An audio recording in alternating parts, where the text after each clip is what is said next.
ओम शांति। 9 जनवरी 2025 के बाबा के मधुर महावाक्य। बाबा कहते, मीठे बच्चे, तुम्हें भी कर्मों की सजा से मुक्त होने का पुरुषार्थ करना है। इस अंतिम जन्म में सब हिसाब चुकतो कर पावन बनना है। तुम्हें भी कर्मों की सजा से मुक्त होने का पुरुषार्थ करना है। इस अंतिम जन्म में सब हिसाब चुकतो कर पावन बनना है। प्रश्न, धोखेबाज माया कौन सी प्रतिज्ञा तोड़वाने की कोशिश करती है? धोखेबाज माया कौन सी प्रतिज्ञा तोड़वाने की कोशिश करती है?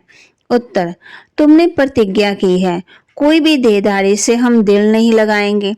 आत्मा कहती है हम एक बाप को याद करेंगे, अपनी देह को भी याद नहीं करेंगे। बाप देह साय सबका संन्यास कराते हैं, परंतु माया यही प्रतिज्ञा तोड़वाती है। देह में लगाव हो जाता है।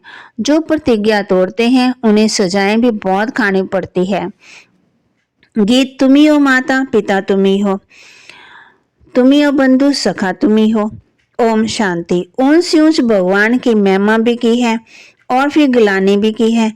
अब ऊंच ऊंच बाप खुद आकर के परिचय देते हैं और फिर जब रावण राज्य शुरू होता है तो अपनी ऊंचाई दिखाते हैं। भक्ति मार्ग में भक्ति का राज्य है, इसलिए कहा जाता रावण राज्य है। ये राम राज्य, ये रावण राज्य। राम और रावण की भेंट की जाती है। बाकी वह राम तो त्रेता का राजा हुआ, उनके लिए नहीं कहा जाता। रावण है आधा कल्प का राजा।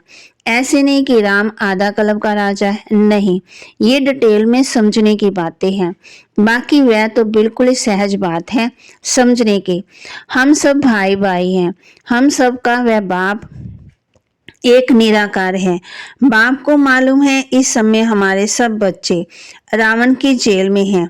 कामचिता पर बैठ सब काले हो गए हैं।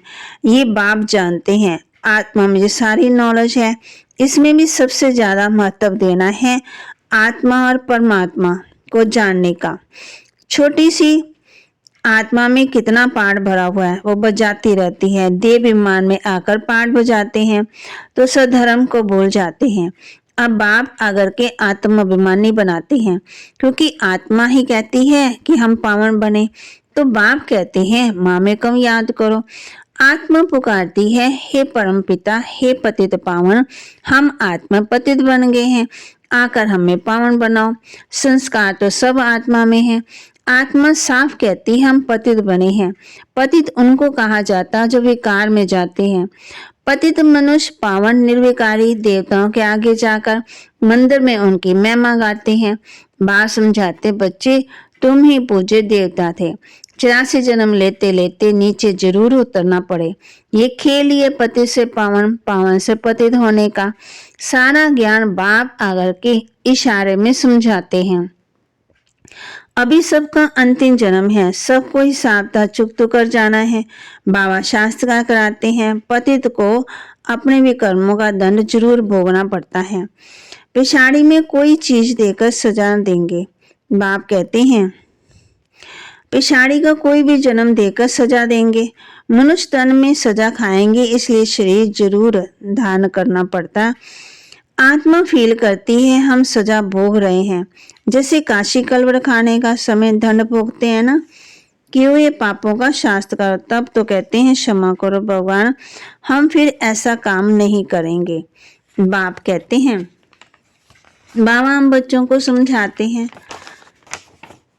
ये सब शास्त्रकार में क्षमा मांगते हैं, फील करते हैं, दुख भोगते हैं। सबसे जास्ती महत्व है आत्मा और परमात्मा का। आत्मा 84 जन्मों का पाठ बजाती है तो आत्मा सबसे पावरफुल हुई ना, तो सारे ड्रामा में महत्व है आत्मा और परमात्मा का, जिसको और कोई भी नहीं जानते। एक ही मनुष्य नहीं जानता कि आत्मा क्या है, परमात्मा क्या है। ड्रामा अनुसार ये भी होना है। तुम बच्चों को ज्ञान है कि ये कोई नई बात नहीं है, कल पहले भी ये चला था। कहते भी है ज्ञान, भक्ति और वैराग्य, परंतु अर्थ नहीं समझते।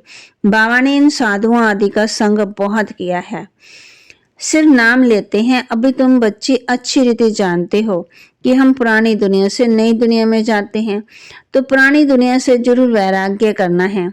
इनसे क्या दिल लगानी है। तुमसे प्रतिज्ञा की है ना, कोई भी देहधारी से दिल नहीं लगाएंगे। आत्मा कहती है हम एक बाप की याद में करेंगे, अपनी देह को भी याद नहीं करेंगे। बाप देह साय सबका संन्यास कराते हैं, फिर औरों की देह से हम लगाव क्यों रखें? कोई से लगाव होगा तो उनकी याद आती रहेगी, फिर ईश्वर याद आ न सके, प्रतिज्ञा तोड़ते हैं तो सजा भी बहुत खानी पड़ती, पद भी भ्रष्ट हो जाता। इसलिए जितना हो सके बाप को याद करना है। माया तो बड़ी धोखेबाज है, कोई भी हालत में माया से अपने को बचाना है। देह विमान की बहुत कड़ी बीमारी है। बाप कहते हैं अब देही बीमार नहीं बनो, बाप को याद करो तो देह बीमार की बीमारी छूट जाए। सारा दिन देह बीमार में रहते हैं, बाप को याद बड़ा मुश्किल करते। बाबा ने समझाया है कर्म करते हुए भी बाप को याद करो, जैसे आशिक माशूक का मिसाल देते।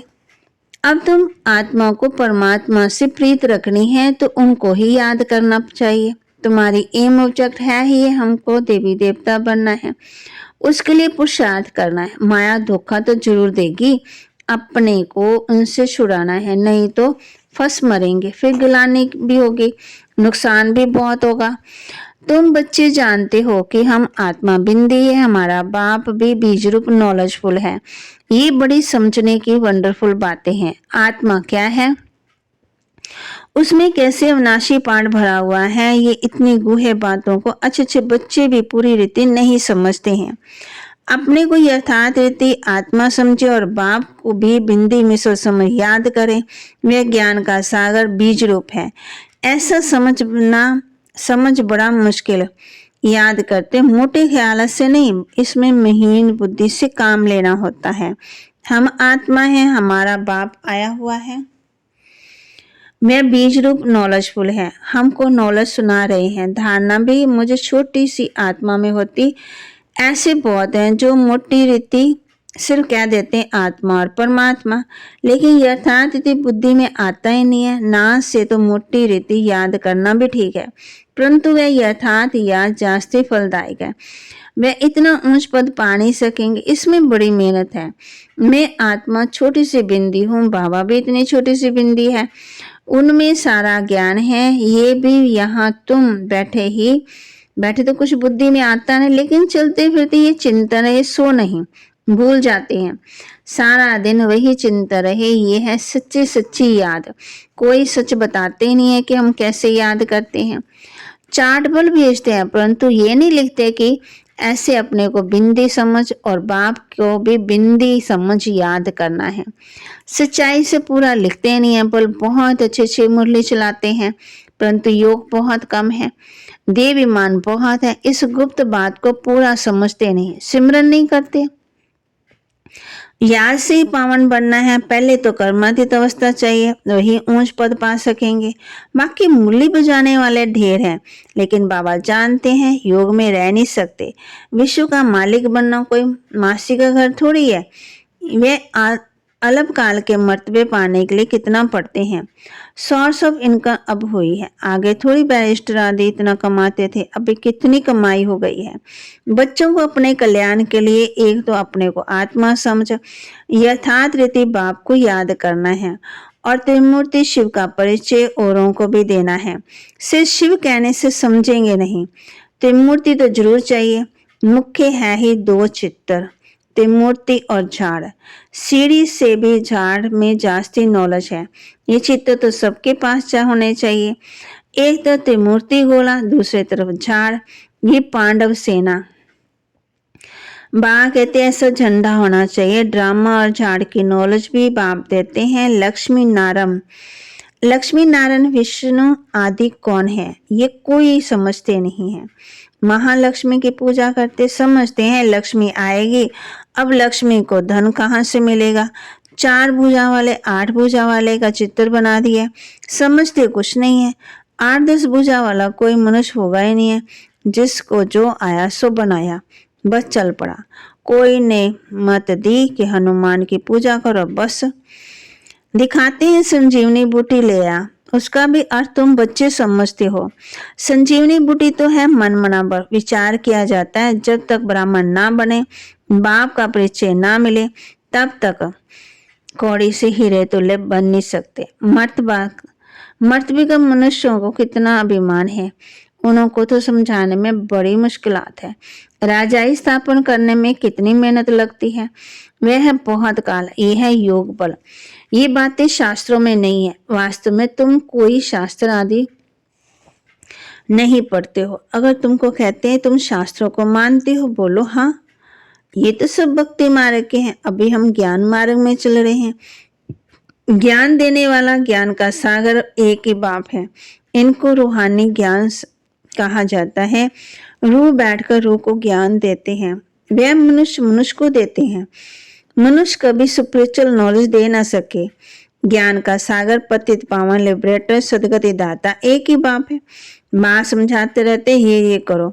अब देखो शिव जयंती पर कितना दम चक्कर मचाते हैं। ट्रांसलाइट के चित्र छोटे भी हो या सबको मिल जाए। तुम्हारी तो है बिल्कुल नई बात, कोई समझ ना सके। खूब अखबारों में डालना चाहिए, आवाज करना चाहिए। सेंटर्स खोलने वाले भी ऐसे चाहिए। अभी तुम बच्चों को भी इतना नशा नहीं चढ़ा हुआ है। नंबरवार पुरुषार्थ अनुसार समझाते हैं। इतने ढेर ब्रह्मा कुमार कुमारियां हैं। अच्छा, ब्रह्मा का नाम निकाल, कोई का भी नाम डालो, राधे कृष्ण का नाम डालो। अच्छा, फिर ब्रह्मा कुमार कुमारियां कहाँ से आएंगे? कोई तो ब्रह्मा चाहिए ना, जो मुख वंशावली बी के हो। बच्चे आगे चलकर बहुत समझेंगे, खर्चा तो करना ही पड़ता है। चित्र तो बड़े क्लियर चाहिए। लक्ष्मी नारायण का चित्र बड़ा अच्छा है। अच्छा, मीठे मीठे सिक्के, सर्विसेबल, आज्ञाकारी, फरमान बरदार, नंबरवार, पुरुषार्थ अनुसार। बच्चों प्रति माता पिता बाप दादा का याद, प्यार और गुड मॉर्निंग। रूहानी बाप की रूहानी बच्चों को नमस्ते। रूहानी बच्चों की रूहानी बाप दादा को दिलवा जान सिकवा प्रेम से नमस्ते। धारणा के लिए मुख्य सार। कर्मातीत बनने के लिए बाप को महीन बुद्धि से पहचान कर याद करना है। पढ़ाई के साथ साथ योग पर पूरा अटेंशन देना है। स्वयं को माया के धोखे से बचाना है। कोई भी देह के लगाव नहीं रखना है। सच्ची प्रीत एक बाप से रखनी है। देह विमान में नहीं आना है। वरदान। ब्रह्म मुहूर्त के समय वरदान लेने और दान देने वाले बासमान वरदानी महादानी भव। ब्रह्म मुहूर्त माना अमृत वेले के समय वरदान लेने और देने वाले बासमान महादानी वरदानी भव। ब्रह्म मुहूर्त के समय विशेष ब्रह्मलोक निवासी बाप ज्ञान सूर्य की लाइट और माइट की किरणें बच्चों को वरदान के रूप में देते हैं। साथ साथ ब्रह्मा बाप भाग्य विदाता के रूप में भाग्य रूपी अमृत बांटते हैं। से बुद्धि रूपी कलश अमृत धारण करने योग्य हो, किसी भी प्रकार का विघ्न या रुकावट ना हो, तो सारे दिन के लिए श्रेष्ठ तिथि व कर्म में मुहूर्त निकाल सकते हो। क्योंकि अमृत वेले का वातावरण ही वृत्ति को बदलने वाला होता है, इसलिए उस समय वरदान लेते हुए दान दो, अर्थात वरदानी और महादानी बनो। स्लोगन। क्रोधी का काम है क्रोध करना और आपका काम है स्नेह देना। क्रोधी का काम है क्रोध करना और आपका काम है स्नेह देना। अपनी शक्तिशाली मनसा द्वारा साकाश देने की सेवा करो। अब स्वयं कल्याण का ऐसा श्रेष्ठ प्लान बनाओ जो विश्व सेवा में साकाश आप पे ही मिलती रहे। अभी उमंग उत्साह से अपने मन से ये पक्का वायदा करो कि हम बासमान बनकर ही दिखाएंगे। ब्रह्मा बाप का भी बच्चों से अति स्नेह है, इसलिए एक एक बच्चे को इमर्ज कर विशेष सम्मान बनने की साकाश देते रहते हैं। बाबा बच्चों को विशेष स्नेह की साकाश देते हैं। तो बाबा के महावाक्य को लाइक करें, शेयर करें, सब्सक्राइब करें और अपने जीवन में धारण करें। और बाबा ने हम बच्चों को ये भी कहा है कि कर्मातीत बनने के लिए बाप को महीन बुद्धि से पहचान कर यथार्थ याद करना है। पढ़ाई के साथ साथ योग पर पूरा अटेंशन भी देना है। स्वयं को माया के धोखे से बचाना है। कोई भी देह में लगाव नहीं रखना है। सच्ची प्रीत एक बाप से रखनी है। देह विमान में नहीं आना है। किस बात का ध्यान रखना है? क्रोधी का काम है क्रोध करना और आपका काम है स्नेह देना। तो बाबा के महावाक्य को लाइक करें, शेयर करें, सब्सक्राइब करें और अपने जीवन में धारण भी करें। ओम शांति।